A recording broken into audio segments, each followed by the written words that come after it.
Butterfly sleeve எப்படி பண்ணலாம் பார்க்கலாம். அதுக்கு ஃபேப்ரிக்கை வித் வைஸ் ஒன்ஸும் லென்த் வைஸ் ஒன்ஸும் ஃபோல்டு பண்ணணும். செல்வேஜ் சைடு தான் உங்களோட length side, raw edge side உங்களோட ஃபேப்ரிக்கோட வித் சைடு. இப்போ ஃபோல்டு பண்ணதுக்கப்புறம் இந்த மாதிரி இருக்கும். இதில் 4 லேயர் இருக்குது அப்படின்னா அதில் சிங்கிள் ஸ்லீவ் தான் வரும். டபுள் லேயர் நீங்கள் அட் அ டைமில் கட் பண்ணணும்னா 8 லேயர்ஸ் இருக்கணும்.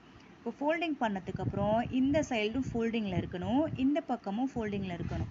இந்த 2 சைடும் சிங்கிள் லேயராக இருக்கணும். இந்த மாதிரி இருந்தால் தான் உங்களுக்கு இந்த சர்க்கிள் கிடைக்கும். இந்த பிக்சரில் இருக்கிற மாதிரி மார்க் பண்ணி கட் பண்ணிவிடுங்க. கட் பண்ண கையோட நல்லா ப்ரெஸ் பண்ணி அயன் கொடுத்துருங்க. அயன் கொடுத்து ஓப்பன் பண்ணிங்கன்னா இந்த மாதிரி உங்களுக்கு ஒரு க்ரீஸ் லைன் இருக்கும். அயன் பண்ணுறது ரொம்பவே முக்கியம். ஏன்னா இந்த க்ரீஸ் லைனை வச்சு தான் நீங்கள் ஜாயின் பண்ண முடியும் பாடிஸோட. இங்கே நான் மார்க் பண்ணியிருக்கிறது உங்களுக்கு ஸ்லீவோட பாட்டம், அதாவது அடியில் இருக்கிற லென்த்து எவ்வளோ வேணும் அப்படின்றத பொறுத்து இது. நான் இங்கேருந்து 2.5 மார்க் பண்ணியிருக்கேன். இப்படி மார்க் பண்ண இடத்துல இந்த பார்ட்டை எடுத்துகிட்டு எக்ஸாக்டாக இங்கே ப்ளேஸ் பண்ணியிருக்கேன். ப்ளேஸ் பண்ணதுக்கப்புறம் இப்படி இருக்கும். இதை நீங்கள் அகைன் ஒன்ஸ் நீங்கள் ஃபோல்டு பண்ணிக்கலாம். அப்படி இல்லைனா இந்த மாதிரியே வச்சு மார்க் பண்ணலாம். உங்களுக்கு எக்ஸாம்பிளுக்கு உங்களோட ஆர்ம் ஹோல் 14 இருக்குது அப்படின்னா, ஆர்ம் ஹோல் ரவுண்டு 14 இருக்குது அப்படின்னா அப்போ டிவைடட் பை 2 7 வரும்.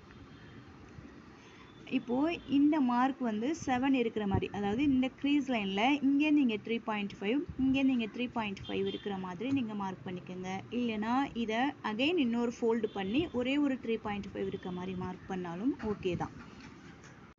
மார்க் பண்ணி இந்த பீஸை கட் பண்ணி எடுத்துடுங்க. கட் பண்ணி எடுத்ததுக்கப்புறம் உங்களுக்கு இந்த ஷேப்பில் இருக்கும். அண்ட் ரொம்ப முக்கியமாக இதை கட் பண்ணுறதுக்கு முன்னாடி உங்களோட பாடி ஸ்பாட்டோட ஆர்ம் ஹோல் இருக்குல்ல, அது இதோட மேட்ச் ஆகுதா அப்படின்றத ஒன்ஸ் செக் பண்ணிவிட்டு அதுக்கப்புறமா கட் பண்ணுங்கள். இப்போது இந்த சின்ன பார்ட் இருக்கு இல்லையா, இது உங்களோட டவுன் சைடு, இங்கே மேட்ச் பண்ணணும். இந்த பெரிய பார்ட்டோட இந்த க்ரீஸ் லைன் இருக்கு இல்லையா, இதை ஷோல்டரோட மேட்ச் பண்ணணும். இந்த பார்ட்டை அதாவது இந்த இடம் இதை இங்கே வச்சு பின் பண்ணணும். இந்த இடத்த இங்கே டவுன் சைடு சீம் சைடு வச்சு பின் பண்ணணும். இங்கே நான் எழுதியிருக்கதை நோட் பண்ணிவிட்டு இந்த பிக்சரை பார்த்தா ஈஸியாக புரியும்.